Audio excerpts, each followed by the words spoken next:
Hello दोस्तों, आप सभी का स्वागत है आपके अपनी यूट्यूब चैनल पर। आज हम स्टैटिक जीके के क्वेश्चन को देखेंगे जो कि इस समय सभी एग्ज़ामों में पूछे जा रहे हैं। तो आइए देखते हैं। पहला क्वेश्चन है, 31 मई को विश्व तंबाकू निषेध दिवस के अवसर पर किस राज्य ने ई सिगरेट पर प्रतिबंध लगा दिया? तो ई सिगरेट पर प्रतिबंध लगाने वाला राज्य है राजस्थान। अगला क्वेश्चन है, निम्नलिखित में से कौन कामायनी के लेखक हैं जिसे हिंदी के सबसे बड़ी साहित्यिक कृतियों में एक माना जाता है? जयशंकर प्रसाद कामायनी के लेखक हैं। जयशंकर प्रसाद का जन्म 30 जनवरी 1889 ईस्वी को हुआ था और इनकी मृत्यु 15 नवंबर 1937 ईस्वी को हुई थी। अगला क्वेश्चन है, निम्नलिखित में से कौन सा राज्य नेपाल को भूटान से अलग करता है? तो सिक्किम राज्य नेपाल को भूटान से अलग करता है। यहाँ मैप में भी देख सकते हैं कि सिक्किम राज्य जो है ये नेपाल को भूटान से अलग करता है। अगला क्वेश्चन है, निम्नलिखित में से कौन सी उच्चतम आवृत्ति विद्युत चुंबकीय तरंगें हैं? तो इसमें गामा रेज जो होती हैं उच्चतम आवृत्ति विद्युत चुंबकीय तरंगें होती हैं। अगला क्वेश्चन है कि फिल्म पीएम नरेंद्र मोदी जो अभी हाल ही में आई है, फिल्म पीएम नरेंद्र मोदी, इसके निर्देशक कौन हैं? तो ओमंग कुमार फिल्म पीएम नरेंद्र मोदी के निर्देशक हैं, डायरेक्टर हैं। अगला क्वेश्चन है, रावी की वाह रानी का स्टेप वेल जो यूनेस्को की विश्व विरासत में इसके सूची में शामिल हुआ वह कहाँ स्थित है? तो यह गुजरात में स्थित है। रावी की वाह गुजरात में स्थित है। आप इसे देख सकते हैं, उसका चित्र भी है। रावी की वाह यह गुजरात में स्थित है। अगला क्वेश्चन है, कंप्यूटर मेमोरी का एक क्षेत्र जहां अक्सर एक्सेस किए गए डेटा को तेज़ी से एक्सेस करने के लिए स्टोर किया जा सकता है, तो वह है कैचे। अगला क्वेश्चन है, जीएसटी के संबंध में GSTIN का पूर्ण रूप क्या है? तो इसका पूर्ण रूप है goods and service tax identification number. उसके बाद अगला क्वेश्चन है, भूपेश हजारिका सेतु जिसे ढोला सदिया ब्रिज भी कहा जाता है, जो असम और किसको जोड़ता है अपने साथ? तो जो असम और अरुणाचल प्रदेश को अपने साथ जोड़ता है। भूपेश हजारिका सेतु असम और अरुणाचल प्रदेश को अपने साथ जोड़ता है। अगला क्वेश्चन है, रॉयल टाइटल एक्ट 1876 के पारित होने के दौरान ब्रिटिश प्रधानमंत्री के कार्यकाल पर कब्जा कर लिया गया था। तो उस समय ब्रिटिश प्रधानमंत्री थे बेंजामिन डिसरायली। इनका एक कोटेशन भी है, अवसर आने पर तैयार रहना ही सफलता का राज है। अवसर आने पर तैयार रहना ही सफलता का राज है, बेंजामिन डिसरायली। अगला क्वेश्चन है, वाष्पीकरण और संघनन की संयुक्त प्रक्रिया को कहा जाता है? तो वाष्पीकरण और संघनन की संयुक्त प्रक्रिया को डिस्टिलाइशन कहा जाता है। अगला क्वेश्चन है, गूगल को किस वर्ष में एक निजी कंपनी के रूप में शामिल किया गया था? तो 1998 ईस्वी को गूगल को एक निजी कंपनी के रूप में शामिल किया गया था। अगला क्वेश्चन है, निम्नलिखित में से किस राज्य के राज्यपाल को पद से हटाया जा सकता है? किसी राज्य के राज्यपाल को पद से कौन हटा सकता है? तो किसी राज्य के राज्यपाल को पद से राष्ट्रपति हटा सकता है। आप देख सकते हैं, जैसे एक राज्यपाल 5 साल के कार्यकाल के लिए पद धारण करता है, जो राष्ट्रपति की खुशी के अधीन व राष्ट्रपति को एक त्यागपत्र के संबोधित करके किसी भी समय इस्तीफा दे सकता है। राज्यपाल के पास कार्यकाल की कोई सुरक्षा नहीं है और इसे किसी भी समय राष्ट्रपति द्वारा हटाया जा सकता है। अगला क्वेश्चन है, भारत के उपराष्ट्रपति के रूप में चुने जाने वाले उम्मीदवार के लिए भारत के संविधान द्वारा निर्धारित आयु क्या है? तो निर्धारित आयु 35 वर्ष है। तो आप इससे और इम्पोर्टेंट क्वेश्चन देख सकते हैं, भारत के राष्ट्रपति के रूप में चुने जाने वाले उम्मीदवार की न्यूनतम आयु 35 वर्ष है। उम्मीदवार के लिए न्यूनतम आयु MLA के लिए 25 वर्ष है और लोकसभा सदस्य के लिए भी 25 वर्ष ही है और राज्यसभा सदस्य बनने के लिए 30 वर्ष है। उम्मीदवार और MLC बनने के लिए 30 वर्ष होना जरूरी है।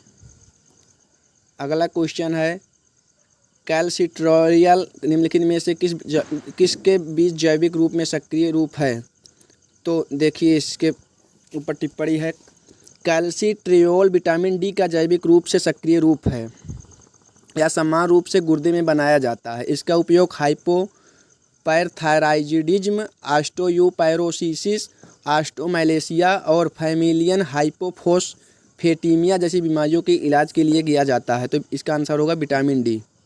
अगला क्वेश्चन है, निम्नलिखित बीमारियों में से कौन एक वायरस का कारण नहीं है? तो कॉलरा वायरस का कारण नहीं है। इसका आंसर होगा कॉलरा।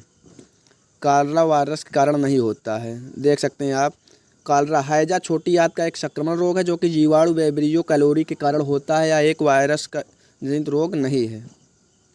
अगला क्वेश्चन है, निम्नलिखित परीक्षण में से कौन सा पैतृत्व का न्याय कराने के लिए सबसे उपयुक्त है?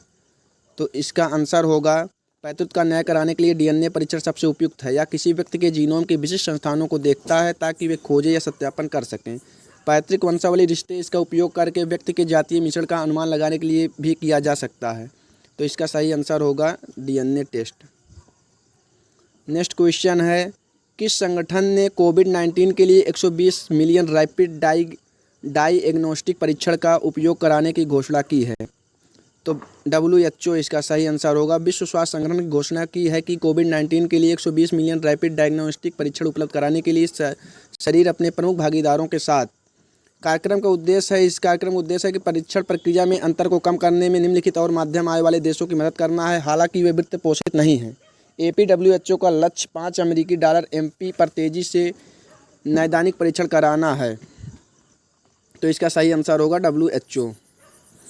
नेक्स्ट क्वेश्चन है कि नीति आयोग ने सोल पर किस देश के दूतावास के साथ भी केंद्रीकरण और ऊर्जा परिवर्तन एजेंडा पर हस्ताक्षर किया है?